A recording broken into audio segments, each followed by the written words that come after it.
Yo. What you doing, pipe bender? Just checking out the Unilight stock market. It's not looking good. You looking at those grannies again? Who else is there? Ash and Mike. Put them on the phone.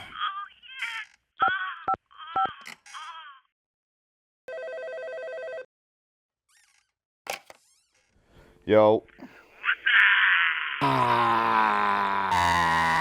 What's going on?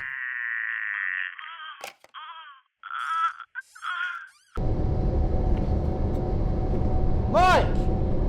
You there? Yeah? Pick up the phone! Yo. What's up?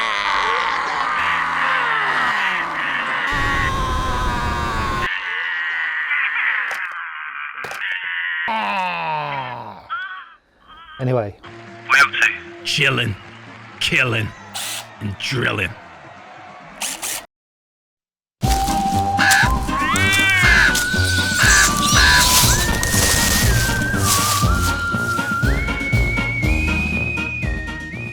So here we are, Trade Legends for our Halloween Spooktacular with myself, Big Al, and PB Plumber. What's up? You right? Yeah, you? Fresh fade? Yeah, thank you, mate. Looking good, mate? Yeah, did a job for someone, fitted a load of radiators and he paid me with a haircut. Paid you with a trim. Mentioning no names. Yes, so Halloween special tonight. I'm very, very excited. We finally got Mr. Lead Lenser over here, Mike Residual Current. He was going to let us down for the second time, but he decided he was going to turn up. So welcome, Mike. Thank you. Thanks for having me. Very happy to have you on. Like one of these people that during lockdown, when I've been watching you on social, doing something massively constructive, so I can't wait to talk to you about that. And then I've got Ash from Mahoney Bricklayers, and ironically met him outside on a neighbour's drive doing some absolutely fantastic work, and I wanted to have somebody on from the bricklaying world because we haven't had anybody on from that sort of trade yet. And your work was absolutely phenomenal. I appreciate that. Slightly jealous that my neighbour's got a real good looking wall. Yeah. Especially because he goes, I paid so much for this wall. Look at my wonderful wall. Great Wall of China. I'm like, yes, it looks lovely. Well done. He's done a good job. Yeah. So it looked absolutely fantastic. So I thought I'd get you on. Obviously, weirdly, you bumped into Dave Elwood, who's going out on Sunday. Top bloke, yeah. And he also recommended to get you on. Yeah. Works fantastic, so really excited to talk to both of you. And who should we start with then, Pete? Who should we get into first? Should we put Mr. Lead Lenser on the spot? Yeah, can't beat.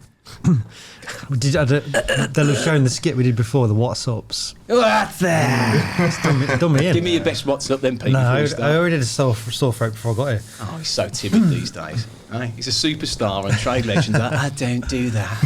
I don't do it anymore. We'll start with Mike. So, do you want to start with the residual current side or the... Yeah, I mean, obviously that came first, residual current. So you can sort of talk to us about being a Sparky. Sort of, again, how did you get into it? Why did you get into it? Things you love about it, hate about it. You know, tell us sort of from the start. And then I personally want to dig into the load outside because I know we have everybody on for trades. Yeah. But obviously you've gone sort of from there to the business world, in essence. But if you just give us a bit of backstory. So for everybody sort of listening, you've probably done podcasts before and there'd be a few people that might have heard the Mike Residual Current sort of side of things. Yeah. But just give us a bit of backstory as to how you came to where you are now. Yeah, so I've been doing electrics for 10 years now. 2019, I was sat making off a board, and I thought I'd make a page. I'd seen bits, but I was a bit naive to like how big the community was online. So I made the page Residual Current. It's going to be like a community page where I'd post. Was this in 2019? Yeah. Geez, yeah. so you've grown as well. Yeah, and it was going to be like a community page where I'd put like updates or like information and news and stuff like that. And then I quickly started realising that no one cares about any of that, you know. They want to see your work and stuff. So I started posting that. And then, yeah, fast forward a couple of years, I think I'm like at like 29,000 or something. And yeah, I just post the work that I do, the tools that I use, and all that sort of stuff. Really enjoy it. I'm quite passionate about my job anyway, so it's a good way to like vent that. And then first lockdown, I'm on a zero. Well, I quit my job now, but I was on a 0 hours contract, so I didn't get any furlough or anything like that. I was sat at home for about 2 weeks at the start when no one knew sort of what was going on. With the good weather and the barbecues. Yeah. And then I was sat there thinking, right, I'm getting no furlough. I just realised how vulnerable you are, like on a 0 hours contract. And then I've got a massive passion for tools. Did it suit you before? Because there's always that argument with 0 hours contracts, isn't there? Yeah. There's that Mike Ashley, 0 hours contracts, really bad. And then there's some people that actually quite enjoy them. So up until that point, were you? I was a bit naive to it. I think when lockdown come around, I realised, like, I looked into it more. So before I just signed the contract, I didn't really care. I've been working as a subcontractor for the company for quite a while. And then they were like, no, we want to put you on the cards. Here's a contract, signed it. And then when I actually looked into it, you'd get no sick pay apart from statutory.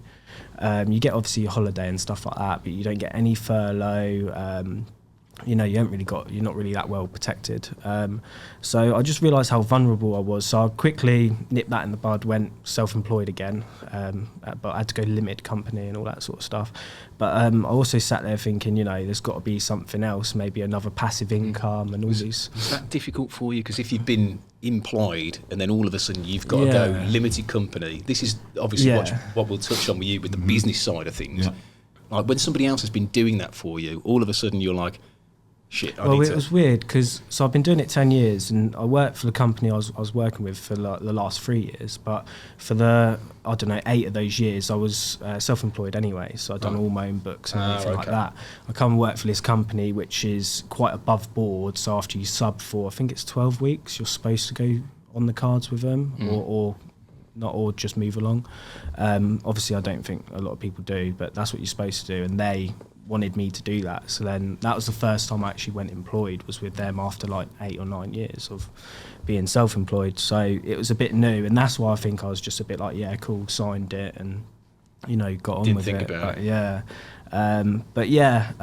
So sat in the first lockdown, sat at home, a lot of time on my hands. I think I was like speaking to you. I'd done a video for on Unilight product. I was doing stuff like that. I was doing lots of videos on like VOs and all that sort of stuff. And I sat there and thought, very much like what you do, there's no tool shop that's like taking charge of social media and like making videos about the tools they sell and, you know, all that sort of stuff. And that's where I was playing a lot of Call of Duty, I think everyone was, so loadout drops and all that.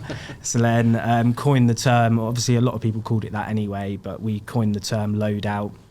Obviously that's your tool loadout, your kit. And then built the website over a few months, spoke to people like you know, VO, Velocity, Nipex, all these people which agreed to drop ship, because obviously I had no capital to work with. Managed to rally like all these big name brands together, put them all on the website, and we launched August 1st, and we done like 8k in the first month, which is nothing, but it's massive. And a year later, I'll be honest with you, in your first month to do that, he's really good. Yeah. Like you might not think it's anything because you think, well, some of the people like you probably think that you're talking to me and you're thinking, well, 8k. Yeah. 8k is a lot. Yeah. Like pat yourself on the back for that, because to go from being employed to actually doing stuff, even to get brands like me to actually go, okay, then you've got no capital, but I'll work with you. Even that's hard. It's crazy. It's hard to do. So how does dropshipping work? Just explain that. So it's essentially, you go on our website, you put a Unilight in your basket, some Nipex tools and a Velocity bag, you check out. We've set up software so that it automatically pings the different companies, you know, what they want from them, where it's going to. And then, you know, like if these guys send us an invoice, we pay that, it gets sent out. Some people it's a bit more automated, some people we have to like place the order ourselves, where it's really not automated at all. It's a nightmare. And then the customer, who's that name and shame, the crap name and shame. It's probably us, and there's me name and shame. And then you'll get the 3 different parcels, of course. So we're trying to get away from that. So we've just got our first warehouse. Because there's a charge for drop. There's charges. The customer's getting 3 different parcels, 3 different dates. For us to send out a parcel is like £7.50 now. because of the fuel and obviously fuel crisis, all that type of stuff, fuel surcharge. It's not even cheap. So if he's got to send a parcel out from 3 different brands, they're all going to charge him. So the benefit to someone like me, if I was ordering from the loadout shop, I've not got to go on the Unilight website and then the Velocity website and then the Nipex website. It's all in one place. And we do a lot of like content on it, so you get to see the product. Yeah. Okay. Like even though we're doing our own content, if you, for example, have got all of those products in one place, like in the tool bag, you can see how they fit in there. You can do videos about how they clip on, all the rest of it. Whereas obviously I can only do videos on our side of things. And is it different to like, so in my head, because obviously I don't do this, I'm a plumber. If you really, if you have a website and a warehouse and you were selling torches, surely the more you buy in volume, the cheaper you buy them for, and then you can sell them. So does it work? What? So drop shipping, you're not getting the most competitive rates at all, and then like Alex says, you'll incur shipping fees from like everyone as well. So we have to put in like minimum spends where you have to spend a certain amount on a certain brand to cover that. Some people do free shipping, some people obviously cover their costs. But as of right now, we're literally renovating our first unit and we're bringing it all in house, so we're getting all our own stock. Spending a lot of money, of course, and everything. It's stressful, but it's good. And by the end of the month, we should be shipping from our new place, all brands in house. I mean, just to peak, because obviously in your first year, I mean, you don't have to mention it on here, but you told me how much you turned over in your first year. Yeah. So from 0. Yeah. It's 13. It was 13 months. It was $250,000. Wow. That's omitted, obviously, Nipex's numbers, because we know they'll... Get down! Don't talk about the numbers. Don't talk about the number! Barnsley will just be waiting in my living room with a revolver. Yeah, Mr. Ralph Putch, I think his name was. He'll be there with the red dot through the window. In Terminator, with the silencer as well. You won't even know he's there.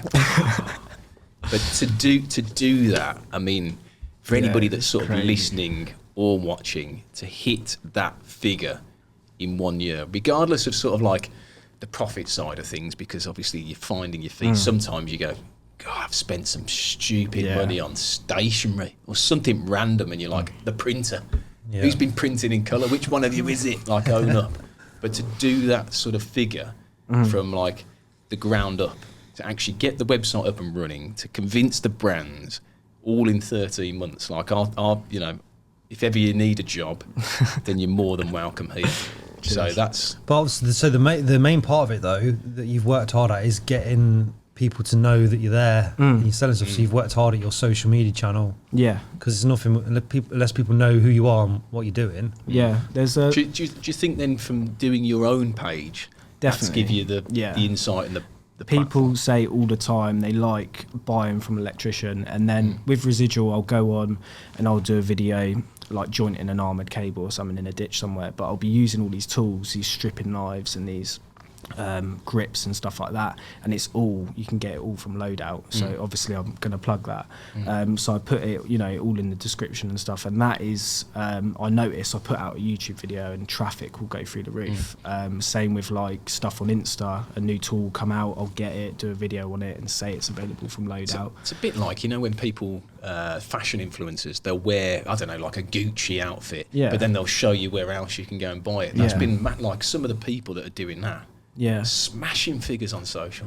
And people say they like buying from an electrician as well, rather than, you know, someone who's just, I don't know, not in the trade or whatever. Think they appreciate. That's why your bags are successful, because people are like, you're making a bag for, it's a tradesman making the product. Yeah, I was thinking about this on the way, because I was just thinking about the next bag I'm designing, and you know when you got like before I started doing my own bags, I'd buy Veto bags, and you would get the bag and then you would make it work. Like there'd be a pocket on your thing, what can I fit in that? Whereas the way I'm thinking it is, this pocket is for this. Whereas so it's built for a specific loadout. Because I do the job. Whereas a bag designer, maybe they just think, oh, that's a nice place for a pocket with a Velcro thing, and not, you know, what tool is going to go in that. So yeah, I think people, especially with my bags, because I've used so many bags over the years and I've now designed them for what I think people want. That's why they're popular. I mean, for you, Ash. So obviously, like you know, you're coming from a completely different marketplace, being a bricklayer. Yeah, yeah. Would you say, if you were watching somebody doing what Mike's doing with the different products and showing the products off, would you be more inclined to purchase that way? You're an end user. Oh, so would you? certainly. Yeah. If you're watching someone and they're specifically doing what they're doing with that tool, and you think, oh, that'll work well for me, I could bring that into my game. Yeah. Then yeah, certainly you'd purchase the product, wouldn't you? Yeah, because I'd never thought of it like that. Obviously, until we started doing stuff in here, I never actually thought of it like that. I was always just posting a picture of a product. I was never posting how it could be used or where you could put it or anything like that. So that's another thing about social that sort of... Yeah, I think the success of Loadout is directly linked to social media. That's why everyone's like, when you're going to quit being a Spark and just, you know, sell tools. And it's like, I can't really, because one, I love it anyway. I want to stay on the tools, but People, they'll relate to you more if you're doing the job. And like, so it's like, where do you want to buy your next kit bag from? Amazon, and put more money in Bezos' pocket so he can go to the moon a couple more times, or thanks everybody for paying for my racket shit. Yeah, help out a young lad who's had the balls to do it himself. I think everyone should or would want to do that. Yeah. The only thing that's going to be the difference is the price. If it's there's a massive price difference, but I mean, is that something that you see in the bricklaying side? Is it somewhere where would you buy stuff from Amazon, or are you still buying it from merchants? Yeah, I do sit on Amazon and I've scrolled through and I have ordered things on there. Generally, I like to try and go to Toolman and Coventry Road because you can touch them and see them. Yeah, you can have a look at what you're going to get. But there has been times where I'll order off Amazon if I haven't got a chance to go out, and it comes next day most times, doesn't it? So that's where they smash it though. That next day. The Prime, you can order it to whatever time at night time, and it'll be there in the morning. I mean, the thing was that was for me that was great 3 years ago, like the Amazon thing. But I'm actually finding that some of the prices now on Amazon, they know that you're going to buy it because of that convenience. Because of the price. So the price actually, before they battered everybody on the price. Well, it's like they have this, you know, when you're talking to someone about, I don't know, what do we talk about? What were we talking about pegging. earlier? That's all you talk to me about. Mate. And then an advert for Anusol is going to come up on your You've phone. been looking at my history. But that's the good thing about Amazon Prime. You can order that direct to your house. You don't even have to go chemist now and say to the girl behind the counter, you got any Anusol for my sore arse? It would just come straight to your house. You got something to tell us? Well, it's a Halloween special, so if you need to get it out, right? You looking at that builder's crap thinking he needs some. But you know, I've spoke to people. This happened to my mum. She was talking to me about she wanted a new microwave. I thought you were going to say, I had to go to the pharmacy with my mum. She was talking to me about a microwave was broken because I'd been in while she was on holiday and used a microwave. And she said, "Oh, you don't. It's broken." Yeah. And then she got an advert for a microwave on her Amazon at the side. So Bezos is listening. They are definitely listening to us. He's listening. To be fair, I can't say anything because these two costumes were from Amazon. Yeah. And this.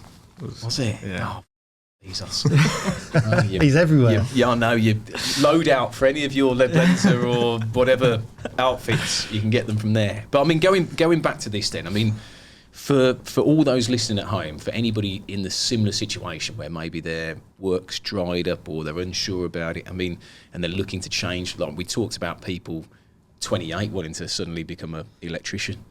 You know, what sort of advice would you give to somebody then in a similar situation to what you were a year ago? Just dream big, you know, and just do it. Like, I'm obviously quite tech savvy, but I could never build a website, and somehow just through like YouTube and Googling and did you do that yourself? Yeah. Jeez. So through Shopify, I have to employ this one over here to do all that sort of stuff. Shopify holds your hand a bit, but you know, there's like coding involved. Like, he hates Shopify. This one. Yeah. WooCommerce. It's good and it's bad, but you know, there's loads of different ones, isn't there? But yeah, like even just that, you know, I could have sat there and gone, well, I don't know how to do a website. It's last sat done, but I sat there and, do you know what I mean? Mrs. moaning at me, I'm sat on the laptop, just looking at code and YouTube videos, how to do stuff, and then I got there in the end, and just be determined and that. And even now, I mean, how old are you now as well? 25. 25 to over £250,000. Learning how to do a website. So was your idea you wanted to sell tools, tool bags, stuff related to your trade from a website. Did you run that idea by like mates and your family? Did they say it was a great idea, or did you do something that you? Family always tells you it's going to fail, mate, and they go, "Don't do it." I'll be honest with you. They always go, "Oh, it's a shit idea." Or they sit there and go, yeah. You want to make 250 grand in your first year? Dream on, son. So I get it now. Like we just bought our unit and not bought it, leasing it. And, how much is that costing you? How can you afford it? Well, it's either that or it's like, I don't know, shall we paint the floor? And it's like, well, you should see how it goes. And it's like, I've just dropped like, 20 grand on this, and you should see how it goes. Like, believe in it. I'll be honest with you, you're very much like me. The sister, because obviously I run the business with the sister, she is like, how much does that cost? Yeah. But you do need someone like that. You've got to have. So hopefully, that's the other half. So you have to have somebody to rein you in. Because if it was me, like we'd have a mega complex here, and there'd be a bat signal with a Unity logo off the top of the roof. They'd be like, mate, that giveaway. She's like, what are you giving away? I'm like, just the bag. There's nothing in it. Right, if she's watching this, there's just a tool bag down here. There's nothing else. Yeah. But I mean, £250,000. Like, if you were to sort of, so where do you expect it to go? Because I mean, I'm pretty dumbstruck by that. Like for me, 25, I was still like chasing skirt, drinking beers. I was pretty. But also, he's also a fully qualified electrician working as an electrician. So you've always actually got that to like. Yeah. Not saying it's going to fail, because I'm not your family, because I believe if you get like every business, if you can get past the first year, first 18 months, you're on to a winner, because they fail in that. Most fail in the first 6 months because somebody goes, they get petrified, or their parents have gone, you'll never do anything with your life. When you're at school, you never amount to anything. And everybody amounts to something. They just got to find that one thing that it is that they're actually good at. Do you know what you're good at? Chatting shit. Banging the table. I haven't even banged it. I'm rubbing it. Karate chopping it out. I'm rubbing it.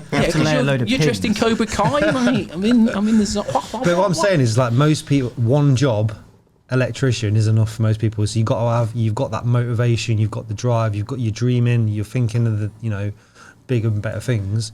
Do you think if lockdown hadn't happened, you would have been content just being a good electrician, or have you always felt like you wanted to do something else? I always wanted to do something, I guess, but I don't know if it would have been load out, no. But it would have been in the same vein of, I've got like ideas on the back burner, to be fair, but this is like the one, that I'm focusing on. But yeah, maybe not.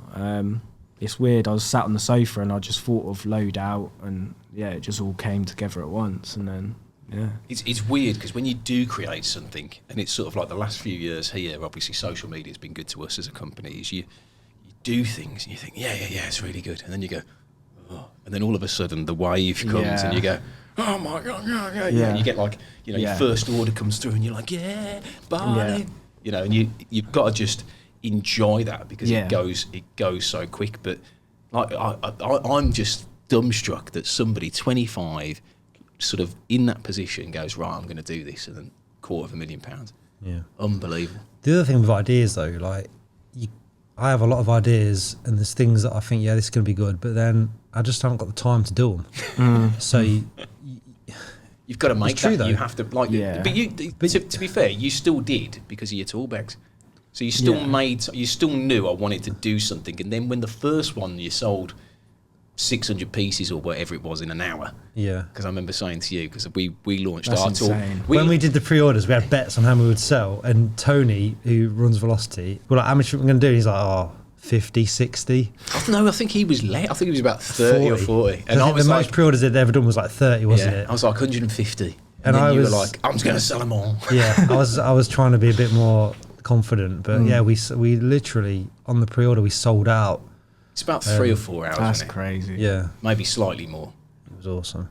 Because I remember we launched our bag at the same time. I think we did about 350, 400. And he went and absolutely terrorised it in about 3 hours. That's just the power, though. The power of PB Plumber. Yeah. And that's, like you said, that's people wanting to help me, wanting to support me by buying my bag. Yeah. They hadn't even seen it, apart from a video I'd done on YouTube saying, this is my new bag. They pre-ordered it without touching it, without it even being in the country. So that just shows you that Power of social media. People love you, Pete. Unlike me. I Never won't, mind. I won't buy one of your torches. You don't I'd buy one anyway, off do your, I'd buy you? one off your sister. Oh, yeah. That old chestnut. So anyway, we'll move over to you quickly, Ash. Yeah. Bricklayer. How many years?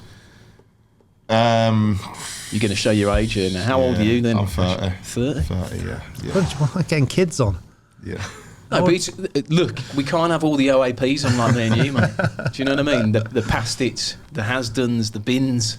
This is You know why we what I get mean? skin face, get rid of the greys before the No, yeah, to be fair. show. Like two old flipping silver foxes sat either end. But yeah, bricklaying for a good 15 years now, I'd Yeah. say. So yeah, 16 left school, but I was doing it way before that as well. My dad's a bricklayer, so Did you leave school, go straight into it? yeah. Had I enough was doing of- it before, had enough of so school? all Is that- through school I knew what I was going to do. So my attitude to school was, I'm going to be a bricklayer anyway. Yeah. And it was the wrong attitude to have, really. I should have... It is and it isn't. It's sort of, some people aren't academic. Every episode we talk about this because it seems to be like a running theme. I haven't had anybody Yeah. on yet that's been like, well, actually, I got 9 A stars. And I went to Oxbridge and I decided to do a chemical engineering degree. We haven't had anybody do that yet.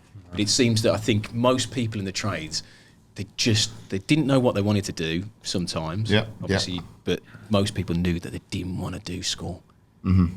That was like a definite. I mean, Same here, yeah. did you go straight out of school, or did you go to college, or? No, I went to college for electrics, but I Yeah. sort of, I think I could have done better, but I sort of flopped. Got like C's and everything, which is all right. And then my brother was like, "No, you're coming to work with me," and yeah, straight. And then I was like 15, I think, because I was like youngest in the year.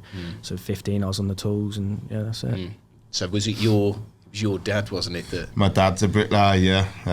And so I've just, like I said, from a young age, I think my first memories on site, about 6-7 years of age. Right, Driving okay. around the forklifts and the dumpers and the diggers, and back then it was like one key fitted all. Yeah. So you literally had access to everything, and I used to go on site with him up in it was up in Peterborough, and yeah, right from a really early age, I just knew it was what I wanted to do. well, how did he get into it? Was his My granddad. Right. So my granddad was a machine driver, and he got my dad on site. Then got to start with a bloke called Arthur Hurd.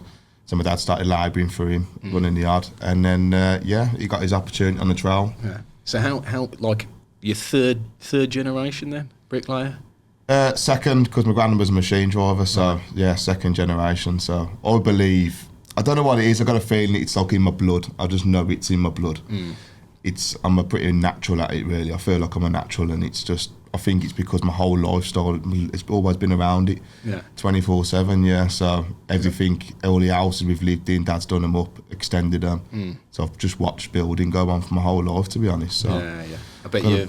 Are your parents still together? yeah. I bet your mum's like, God, all he ever does is extend the house. I'm fed up of living. They've just finished one more, and then he's going to do his last one now. He's 56 Well done, Dad. now. Yeah, Been a 56. annoying and- mum all them years. My mum's just as bad, though, to be fair. is she? Yeah, my mum well and truly gets involved. Sure. She's bang balls down. She does everything, and she gets involved. Like, yeah, so Normally, my girlfriend, because obviously we're doing a bars, you know, from being next door, and she's just done. yeah. We get married Sunday, so she is just done. She's like, just get the scaffold down, get everyone out. I've had enough. Yeah. You know? So it's good that obviously. Yeah, mums- she supports him, and she always has to, supported him, especially with us lads as well. There's 4 of us, so mum's raised us, and dad's done the work basically. Did, like, did your dad have his own business as well? Then is that where the No, names come no. from? Or- So dad, he subcontracts on sites. He's what we call a gangerman on site. So he works for a firm called Langlebuild, based up in Coventry. Big firm, got loads of blokes on, loads of big sites, and he runs a gang of bricklayers on site, and he's happy doing that. Yeah. He's never wanted to go into business. Yeah. He said, "I'm happy being a bricklayer, and that's it." Like, you know. So what made you break that chain and think I'm going to get my van sign written? I'm going to go out on my own. So having my son so young, so I had my son when I was 19, and I thought, right, I need to do something in my life, and I want something for him to get into, basically. So I walked off down to the Wheat Chief, had a sign made up, Mahoney Brickworks, and a number put on it, and that was it. Just started spreading the word, basically, and that's all I've ever done since 18, 19. Yeah.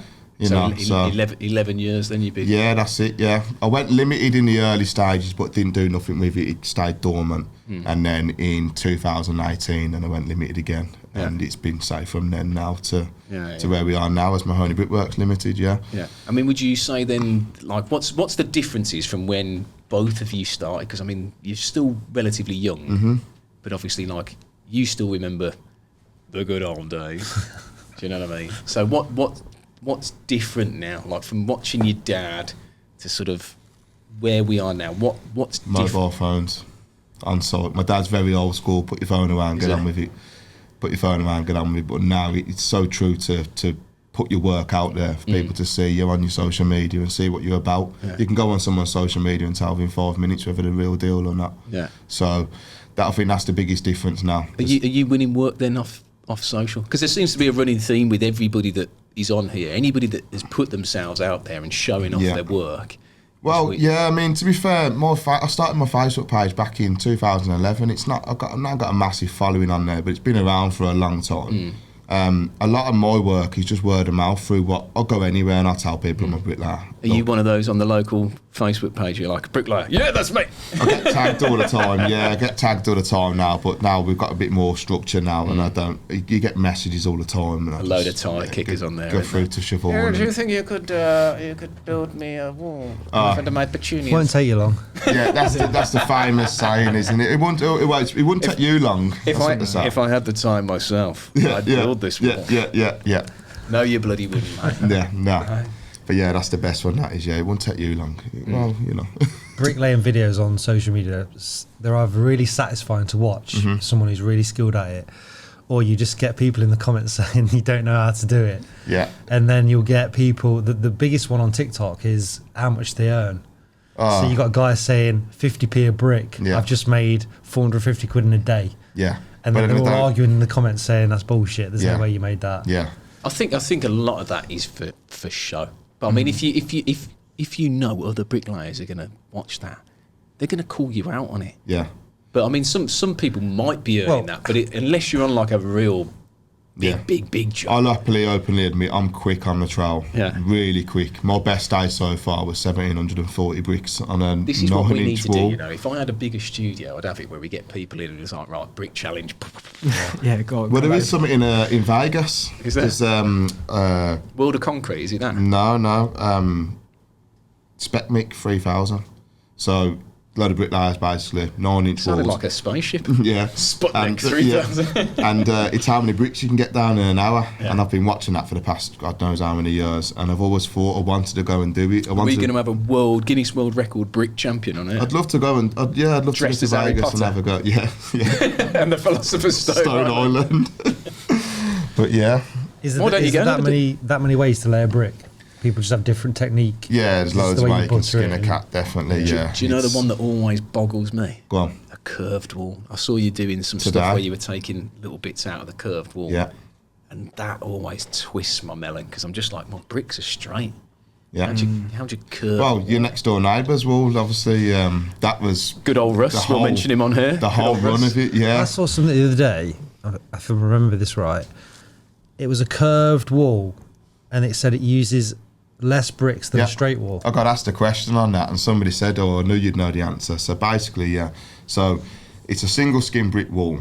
If there'd be more bricks in it, because you'd have to double skin it, but the strength is actually in the curves. Okay. So that's where it works, basically. If it was single skin, straight wall, the wind would take it over, so you'd have to double it up to get more strength. Yeah. So because it's on an S-bend. Clever. Education, mate. Yeah. So yeah, that's it's true. I actually got asked a question on that the other day, to be fair. So I mean, bricklaying then. So what would you say brings you more enjoyment from that than say going into another trade? Like, did you ever contemplate going into another trade? Just the bricks were for you.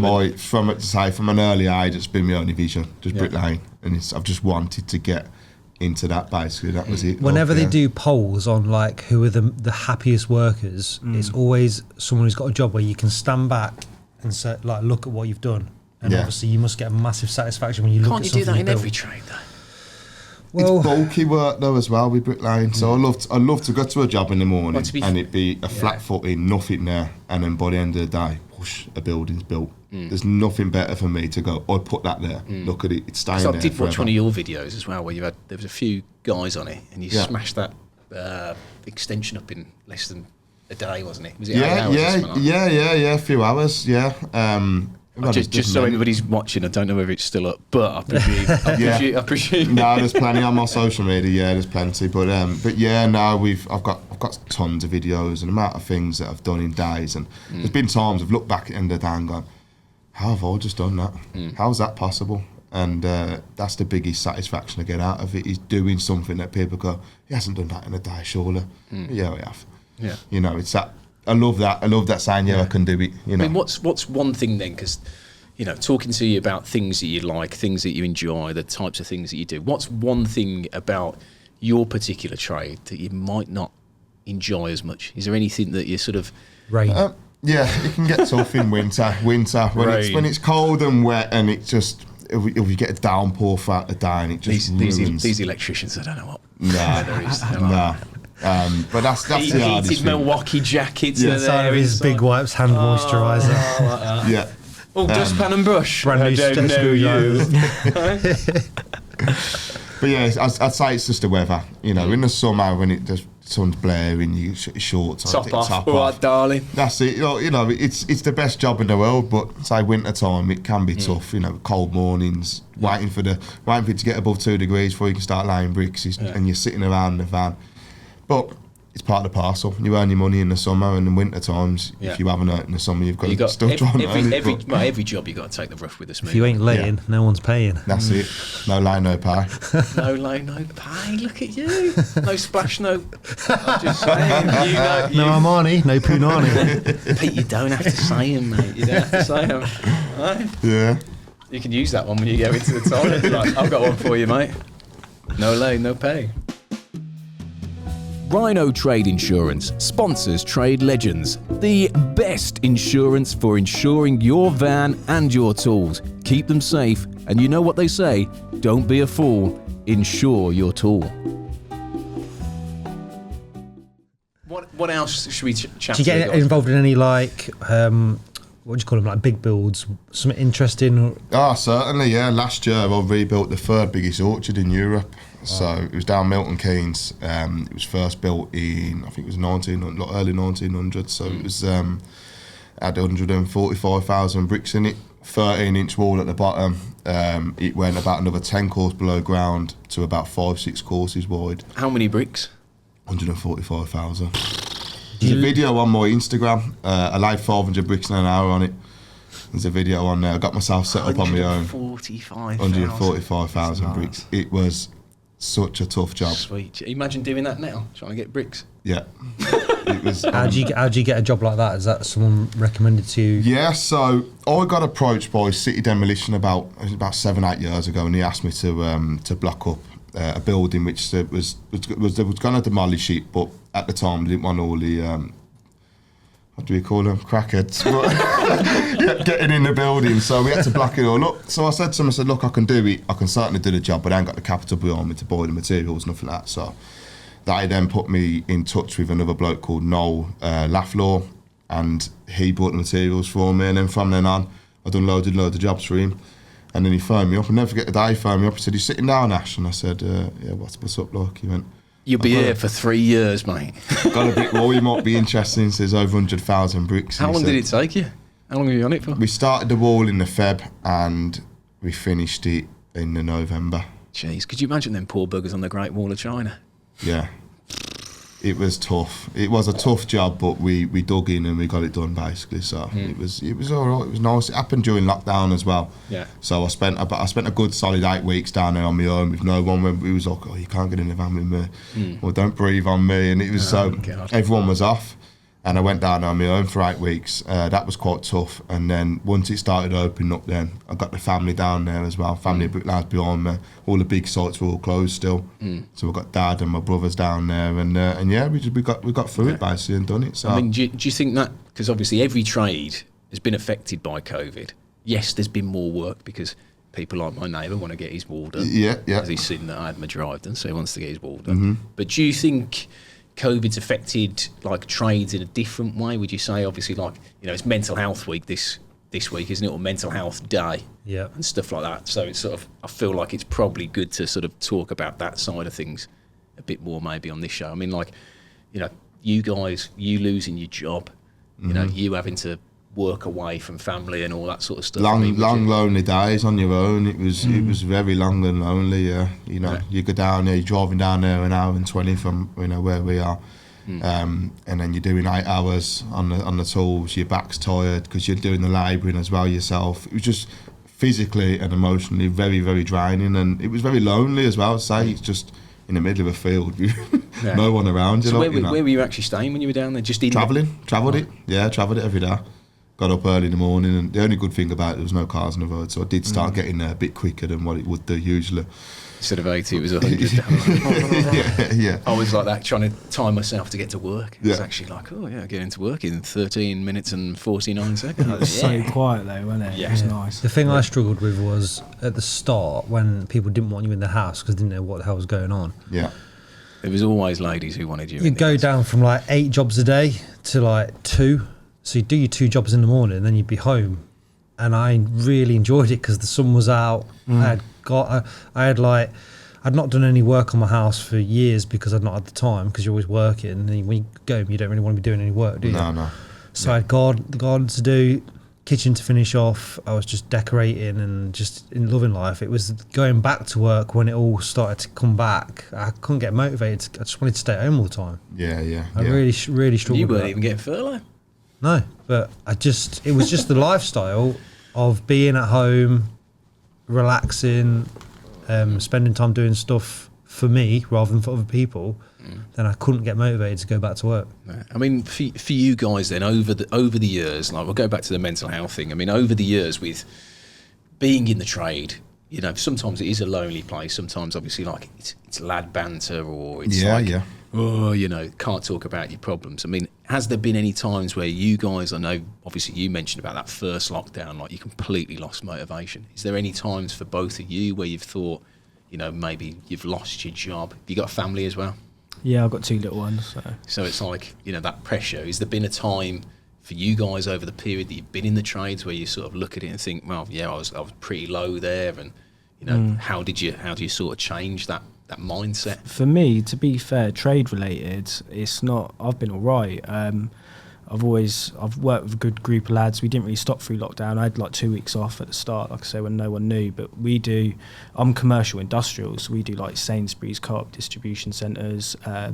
We do like water, waste management, all that sort of stuff. So all of that carried on going. We didn't really stop. A lot of lone working and stuff, instead of going with like a group of 40 or whatever, but that kept going. But I take more of a hit with it with all the social media stuff that I do, but it's sort of self-inflicted. So because you spend so much time on it. Well, you do it, don't you? You put yourself out there, so it sort of comes with the territory, doesn't it? But I mean, I touched on that last time when you interviewed me, because there was a time for me when I was like, I was really busy with social. I didn't have Charlotte, I didn't have any of the guys in here. And I remember I messaged you, my cousin had just died of cancer. So literally my cousin just passed away, and I got a message off a guy, and I hadn't gone back to him. And I said, look, sorry for not coming back to you, blah, blah, blah. I said, my cousin's just died. He said, I don't care if your cousin's just died.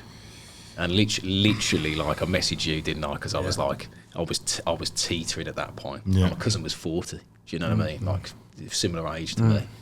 And, you know, that's the side of social media that nobody actually gets to see. You're probably messaging him as well out of hours, weren't you? Out of hours. Do you know what I mean? Going the extra mile. The same way, obviously, like you've created a rod for your back now, because when you're residual current, you could just, if I really just want to switch off for 2 weeks, I can do. You feel like you can't because, again, you doing your social, like you can see it growing, so you're like, lay some more bricks, I'm going to Vegas, wop, wop, wop, you know. And you want to make it grow, but then at the same time, like you need to sort of take that back. But when you start a business, you know, because you know you want to show people your work and stuff like that, you feel like you have to be on there. And then when you get the funny how it's flipped as well, because I used to put videos up, say when I started the page 2011, I got run down left, right and centre. Or was he filming himself, or was he doing this, or was he doing that, the other. And then all of a sudden it just went massive on Instagram and stuff, and I thought, where have you lot come from? And then they've all come and took over, and you know, a lot more people are more technically gifted than what I am, basically with technology, and they've done really well with it, like, you know. But so now it's everyone's on it now, isn't it? Yeah. But that's another thing as well, is I always tend to find one of those comments always comes, like you last night, obviously on your YouTube saying, look, like I've got loads on, I'm like knackered. it always comes at that time Yeah. when you've had a right shitter. Yeah. It's always at that Yeah. time. So I A mean, comment like that, it's not needed. We've is it, at all? slaved over a video all day, you put it out, and within 5 minutes, someone's just pissed all day. You haven't put that clip on, Pete. Yeah. Do you know what I mean? No, I You're showing don't. a day's work Yeah. in a 20-minute video. Do you know what I mean? You won't have seen it, but last night it was about. It got to 4 o'clock basically, and I realised I still had a full day's work still to do. I had so many jobs still to do at 4 o'clock. I was Yeah. like, this ain't normal. Like, it's just really stressed, really miserable. I was hungry, and I just thought, this is.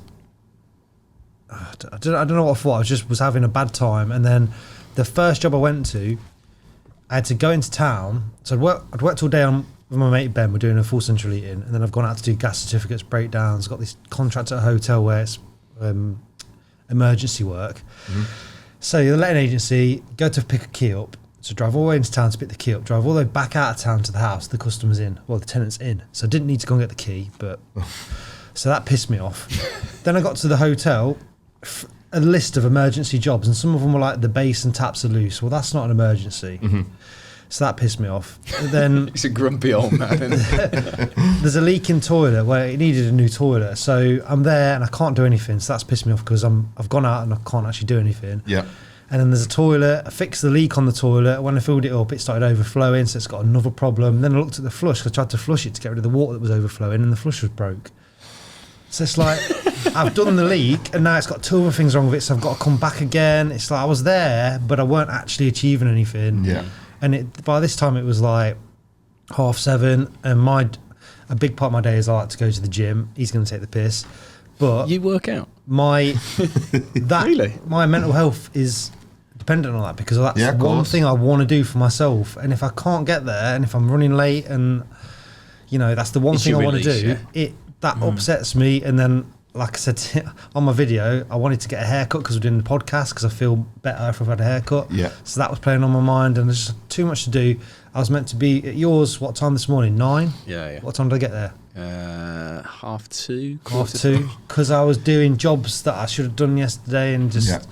there was a job I was going to do on my way home from the gym. Because my brain was fried, I forgot to go, so I had to do that this morning, and I was just having a bad time. So I thought I'll do a YouTube video to show the real side of work. But then I'd noticed on social media it was like Mental Health Day, so I thought it is part of your mental health, isn't it? When you had a bad day, to see someone else having a bad day might make someone watching it feel better. They can relate to it, and they did. The comments, there was 159 comments when I looked this morning of people either saying chin up or I've had a bad day too. Empathising. Yeah. Whereas mine was, I'll get Just you a real skin life. fade. Yeah, well, he was taking the piss, but I got you a skin fade there, didn't I? yeah, he did. So, I mean, I don't know whether you want to touch on it. Obviously, you told us a story out there because that's sort of moving on to to that sort of part of things. But the whole mental health thing, I just feel like within trades, we're very quick sometimes to jump on, hey, you work,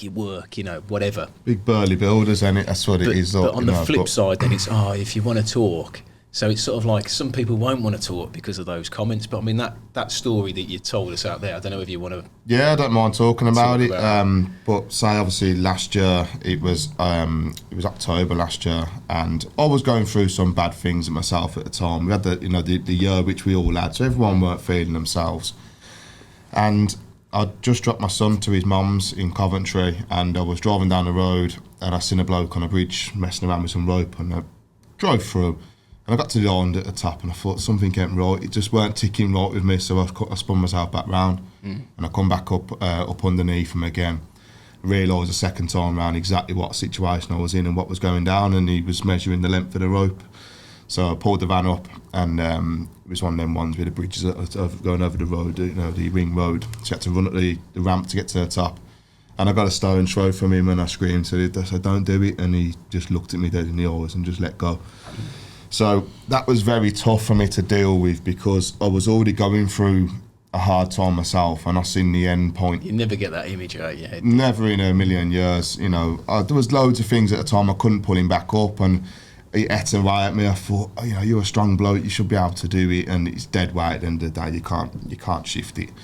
And but the main thing for me it was seeing the end point of depression, and that is the end. There's no more further you can go than that, than ending it, you know. I mean, how did you then, for anybody sort of listening or watching, how did you, you know, because when I see you, like, you think somebody's fine. Like when I speak to you outside the front of the house or whatever. I am right now, and I can honestly say I'm at the end of it now, and I'm out of it. It's done. How for anybody listening then? Because these are the things. Is everyone goes, oh yeah, talk about it. You know, like people get shot in Paris or whatever in a terrorist attack. It's like, pray for Paris, you know. But I feel like sometimes, like talking like we are now, and actually hearing how you've helped yourself or other people have helped you, like. I think I didn't get any. A lot of people told me I should go to counselling and stuff like that, and I phoned someone up once, and I don't know. I didn't follow through with it. I didn't follow through with it, and I thought, come on, Ash, you can pull yourself out of this. So we got to the turn of the year, and I thought, I've got to do something about this. I'm down in the dumps. I'm not happy. I'd lost a lot of weight. I weren't feeling myself. Was your work suffering? So. After this happened with this bloke in Coventry, so I ripped all my hand open trying to pull him up on the rope, and as silly it was, the next day I went to work. I just did what I do and go to work, and I actually got pulled up on the job. It was a porch rebuild, and usually I'd take my eye to it and I'd make it look right, but all I did was put the corner blocks back on the brickwork which was already there. A car had drove into it and built it to the two corners. Whoever had built it in the first instance didn't line it all in, and I just built it to the line and cleared up and went. And then I got a phone call back, and there's, what's going on with this? And it didn't. Fair play. I went back and I was like, yeah, I've built it to the you know, the corners that are already there. But what I should have done is use my experience and built this side independently to this side, because that's how it was first originally built. But I weren't thinking straight. My hands was all hurting in bits. It was just tough. But I went there, but I don't really remember that day either. So after it had happened, I should have really just took the day off. I took a few days off to just try and let it get in my system and work it out in my head, like, you know. But yeah. Is there anything then from that situation? Because that's pretty tough. I mean, like Bundy touched on, obviously, his dad dying, his kid being born, and then finding his best mate dead in the house. I mean, like, tough. You know, that was 3 years ago for Nick? Yeah, I think so. You know, and he's only probably just right now. So I mean, you know, I feel myself, I turned it around quite quickly because I knew I couldn't keep going down the route I was going down. I mean, was there other instances where your work wasn't great, where people pulled you up on stuff, or was it just the whole business got hard? Everything just got hard. We was in a busy stage of work. There was a lot going on. Everything was under my head as well. I've recently employed somebody full time who's helping me out with everything behind the scenes. That's massive weight. That's the invoice inside for you, isn't it? Yeah. That's your... The customer services, getting all the jobs that are coming in. You know, people have phoned me and I'd forget to write a name down and just slip for it. I still need to do your quote as well. It's like that. Oh shit! But the reason is because I haven't give you through to Siobhan. Bloody I've spoke to you this. personally, not, you know. Falling apart. But yeah, where was that? Sorry, I can't remember what I was, where I was at with that. So you said you're over it now. What did you do to... Yeah, so I just let time do its thing. That's the best thing I thought. You know, people say go to counselling, and I do believe counselling will help a lot of people. For me, I just knew in my head, I've got to get myself back. And I mean, was I've got to there get myself anything right. else you did, like family or... Yeah, did you talk to anyone about it? Or? I spoke to my dad a lot. I spoke to my dad a hell of a lot. Look, I mean, you I'm know. sure as well, because back in the day, nobody ever talked about any of this on site. So I'm sure your dad's probably worked along, like, even people that have committed suicide and... Yeah, well, and to be fair, I phoned, it was the first bloke I phoned after it happened, and I said, Dad, this has just happened to me, I've just witnessed this, and he said, I don't know what to say to you, son, look, but he was checking up on me, make sure I was okay all the time, because, you know, my dad, you know, a few people said, look, after other people have experienced it, they go and do the same thing themselves, and they was worried about that. You can't get that vision out of your head. I was seeing him a lot, look, it was every time I blinked, it was like, waking up loads of times in the night, and he was just so, because I was in that position, and I was still running towards him when he let go as well, so I sort of seen everything happen, and it was crazy, like, man. it was horrible, it weren't nice, and I just found time healed me, and some people, like I said, he was 3 years till he felt better. I'm about 12 months just after it, and you know, I just let time do its thing, basically. That's all I did, and try and just change little things that I knew I was doing. Like I knew I was getting home sometimes, just sat there staring at my phone. Is that as well probably like, because I found obviously since I've got this harem of social media sort of media people to help me, like I feel like when I get home as well now that like some of that has been taken off me. So I think maybe employing somebody to help you with the invoice, all that sort of stuff, subconsciously. It gives you a chance to rest, because when you're running your business yourself and you're out on the tools, the hardest thing is to go home when you've been on the tools all day and go and do some quotes. You're mentally and physically tired. Jumping on loadout and sticking products any on kind of work after work, really, it can be quite stressful. And I say I got to a point where I was like, I can't deal with this anymore. There's just too much going on. If you've got kids at home as well, it's got 2 kids as well. Got 11-year-old son and a 2-year-old daughter. And at weekends, you're trying to get time with them and you're trying to do this quote or you're trying to do this invoice. It just gets too much. So that was a massive weight off my general mindset of what I've got going on in my head. Just take that out. And Siobhan now deals with that. Big up Siobhan. Yeah, big up Siobhan. Yeah, absolutely amazing woman. I guess if you've got someone like a Siobhan, then like you said earlier, when you were on that job in Milton Keynes, you felt lonely. Maybe if you've got someone else who is on your team, who's there to help you. Yeah, but she helps me run my business now. I mean, she was phoning me earlier, I had to rush back to get these quotes done. She nails me if I don't get stuff done. Whereas if you own the company yourself and you go, I'll just go and have a Guinness. Yeah, I'll go and have a Guinness and I'll leave that quote to the morning. Whereas now, because I've got a Siobhan, she's like, why have I got this quote? Because I need to send this back to this customer. Or I want to tell them. That's what you need. That's what you need. And it's a big help. You don't feel lonely in business. I've got I think it's alone, man. Yeah, I think just that little bit, like taking that off you, especially when you're down, because you like the last thing you want to do. Like some nights I get home, especially when I've had a barrage of shit on social media off somebody saying that, not you, but just somebody saying I don't care that your cousin's died. Do you know what I mean? Literally, like some days I've gone straight home, ignored the missus, gone straight upstairs, and gone straight into bed, and that's not right. But when you've got help, yeah.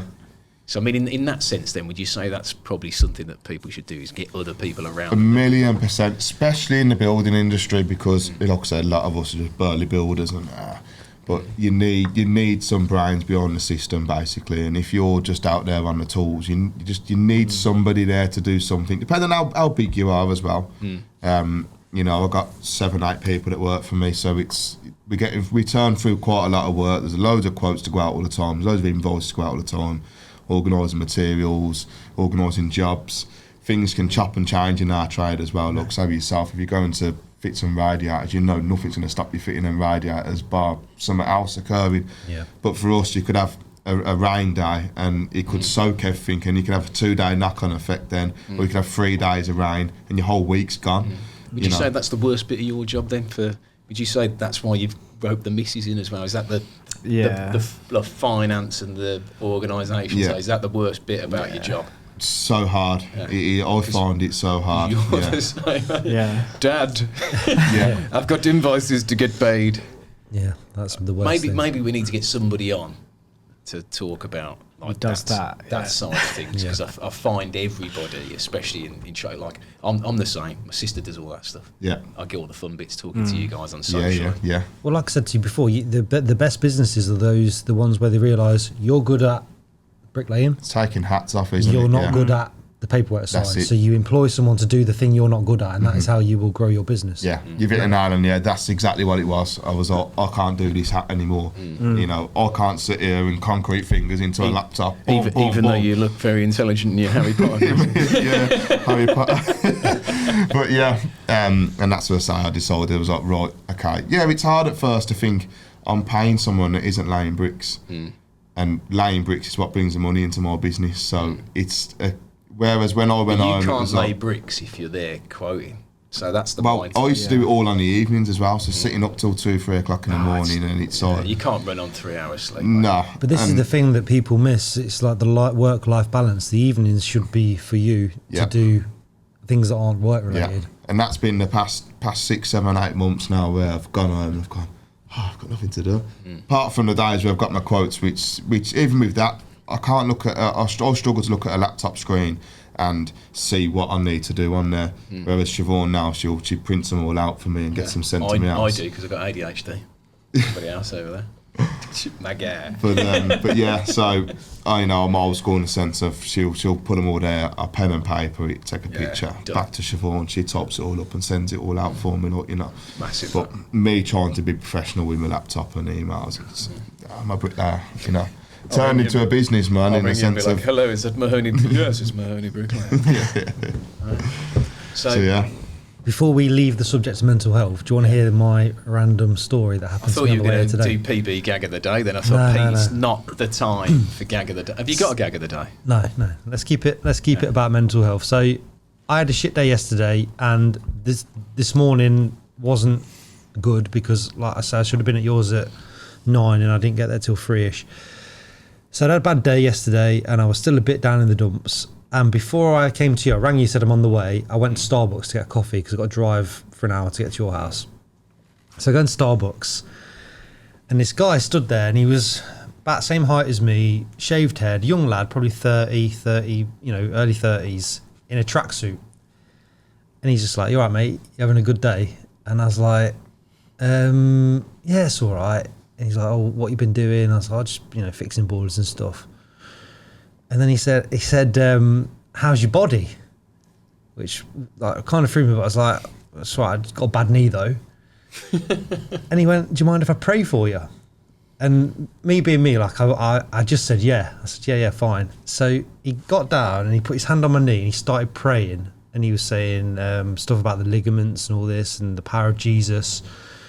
And then he stood up and then he was giving me like a little life lesson on working too hard, because I said I was busy.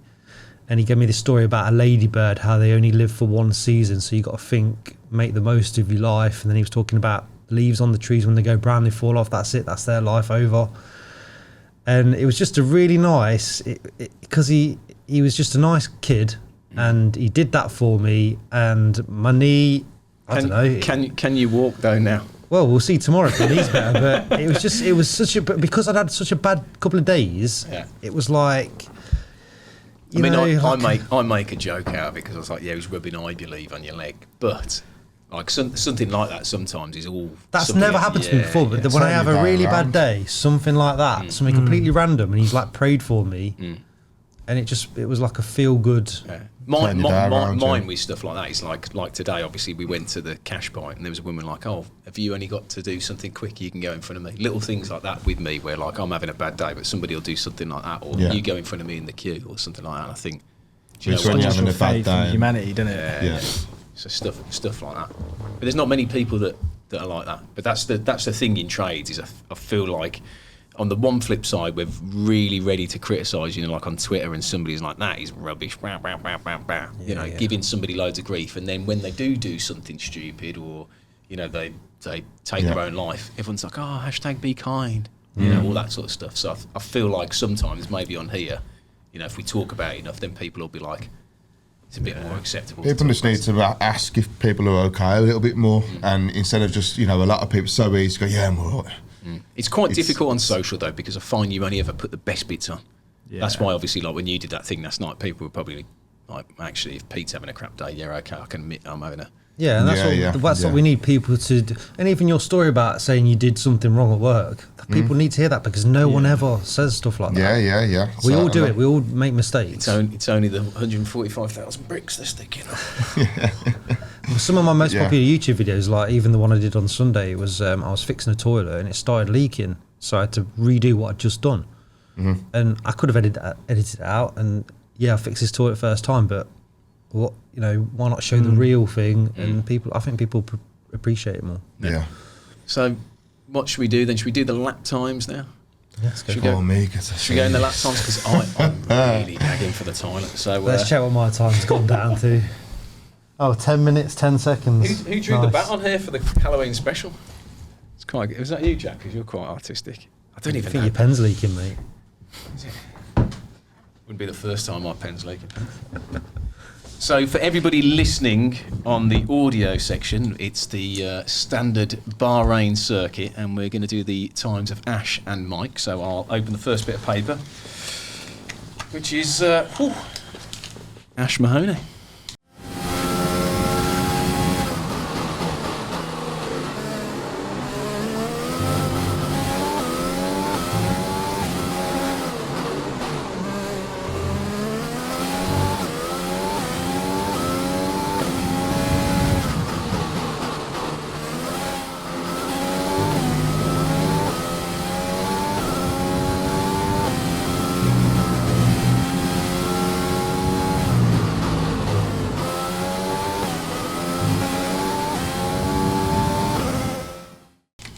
put Ash on here, or should we put Mahoney? Yeah, Ash Mahoney if you want. Yeah, Ash. yeah. Because obviously Dave Elwood is actually Yeah. Dave Finnegan. Oh, Everyone okay. thinks it's Dave Elwood, you see. Yeah, so, yeah. Yeah, everyone knows me from St. Me son. Ash Mahoney. Yeah. You did your Show me the Mahoney. If you're horny, Mahoney. There's loads of mahogany, mahoney. Well, we've got Abby Mooney who works in here, so we're always like, Mooney, Mooney, Mooney. And she's just like, do you know how many people chant Mooney? Yeah. I'm like, you did it in a 1, Good. 0, 1, 6, 2, 5. So just after Nathan at Power Tool. Look how close this leaderboard is. Oh shit! I've got, Yeah, I've got no shoes on. I've never been around about that sort of I'll thing. be honest with you, it's so tight. Who's Well, I trying? beat Dave anyway, so. Are you talking about the leaderboard of my costume? Unlucky Mr. Elwood, or Delwood as he's known over there. 625. Just after Nathan Power Tool. There we go. So well done, Ash. Representing the bricklayers. Yeah. Mid leaderboard. I would have been quicker in my van. It's a nice van. Yeah, oh, thanks. Yeah, I love it. Yeah, I got it last year. There we go. My 10th van, that is. Rubbing out, Yeah, 10th rubbing one. out the bats here. We've got cobweb stuff for everybody listening on the audio thing. This is a Halloween special, and it's right. You ready, Mike?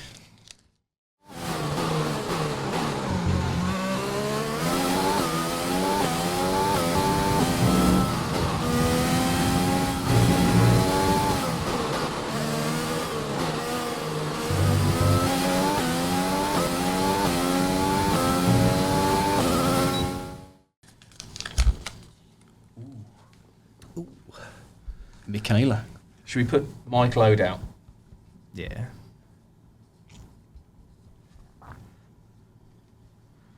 Mike Load out. You did it in a 1, 0. Where do you think you are on that board? Let's ask you. Hopefully not above David Barnes, otherwise. Otherwise, you'd be a bit angry. Yeah. Otherwise, the Germans will know where you live. No, hopefully above Bundy. I can say that you're not above Bundy. It's a 1, 0, 2, 2, 6, 4. So you are. Shit. Come on, Peter. It's a mental health episode. Sorry, mate. We're full of encouragement. You can't say he's shit because Dave is below him. So I'll give you that one there, Pete. We might have to stop the camera here, Jack, because I'm gagging through. Literally touching on my tiptoes. We're going to do the darts, but I'll do the giveaway. Can we just cut the camera so I'm going for a whittle, mate?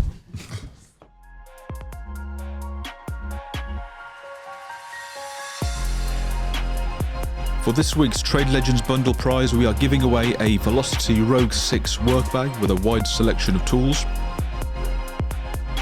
an SLR 500, and finally a box of Trade Legends beers. And as always, a £250 voucher from Power Tool Mate Prizes. To find out how you can win all of these prizes and for full details, head on over to our website www.tradelegends.uk. So to win that prize, all you have to do listening at home or watching is guess who got the high score, Ash or Mike. So to win the £250 Power Tool Mate prize, which will be the voucher, because what do Power Tool Mate do, Pete? Power tools. God, it's the simplest plug ever, isn't it?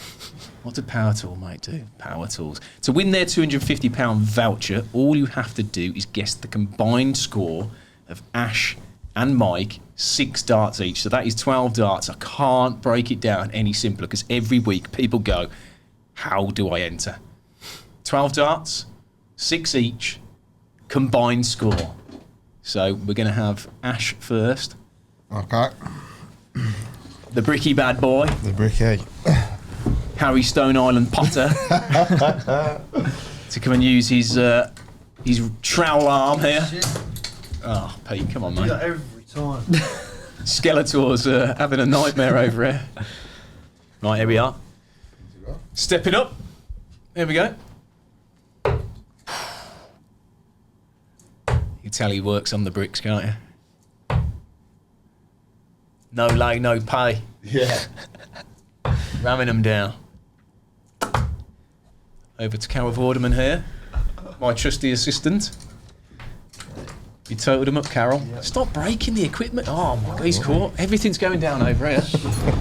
Next up, we've got Magic Mike.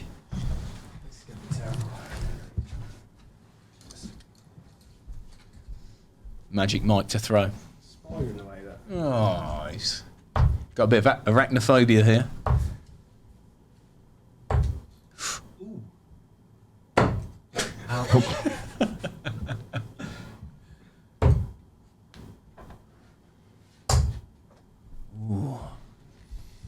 Well, I can't say we've had worse.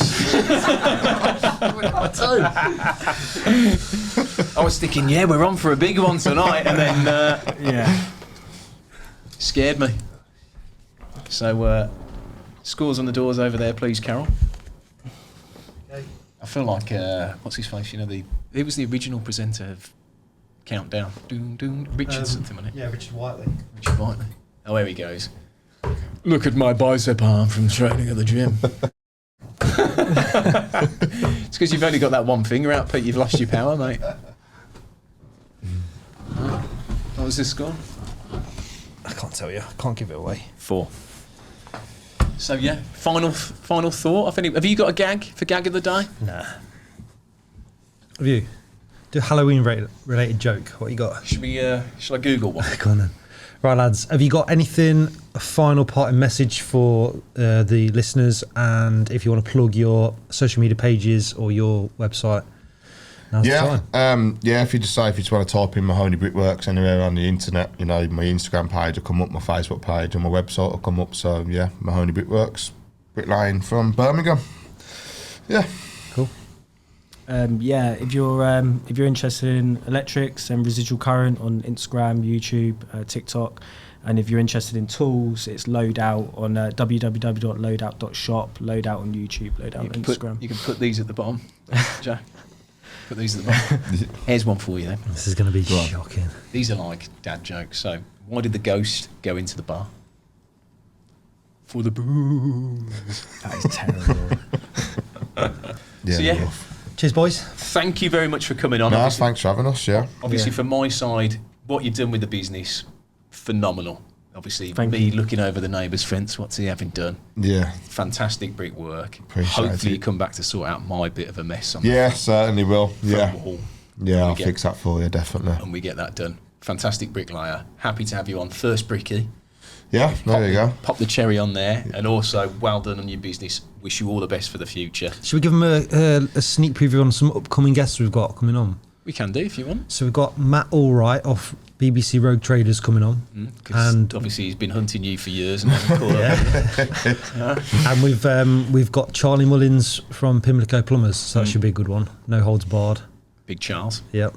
So sold his business Coming for soon. 145 million. It's incredible, that is, isn't it?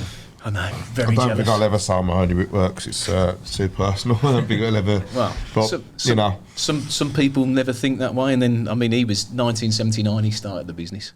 It's amazing. He was turning over 50 mil. So, Yeah. unbelievable. There's still hope for me and you yet, Pete. We trade legends. So yeah, thank you very much for coming on.